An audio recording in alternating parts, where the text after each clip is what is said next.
30-40 হাজার টাকার মোবাইল থাকা সত্ত্বেও 1-2 লক্ষ টাকার আইফোন কেনার জন্য আমরা সবাই কেন মুখিয়ে থাকি?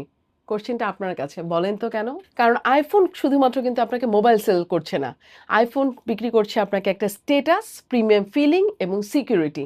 আর যেইমাত্র আপনার হাতে দেখা যাবে আইফোন, তার মানে হচ্ছে আপনি সোশ্যালি আপনি অনেক বেশি স্ট্যাটাস আপনার হাই। সো আপনাকে খেয়াল রাখতে হবে, আমরা যারা সেলসম্যান, আমরা যখন যেকোনো প্রোডাক্ট বিক্রি করি, আমরা মুখিয়ে থাকি আপনার ফিচার কি, এটা কি, ওইটা কি, বেনিফিট কি, কি করলে কি হবে, কি লাভ হবে। বাট মানুষ আসলে প্রোডাক্টের ফিচার দেখে প্রোডাক্ট কিনে না। মানুষ আসলে কিনে হচ্ছে অনুভূতি। আপনি সেল করতে হবে আপনার অনুভূতি, নট প্রোডাক্ট ফিচার। আপনার প্রোডাক্টটা পরে, আপনার ধরেন ড্রেসের বিজনেস, আপনার প্রোডাক্টটা আমার সুন্দরী ড্রেস পরে অ্যাকচুয়ালি ওই আপু অথবা ওই কাস্টমারটি অ্যাকচুয়ালি কি ফিল করছেন? উনি কি কনফিডেন্ট ফিল করছেন? Is she feel good?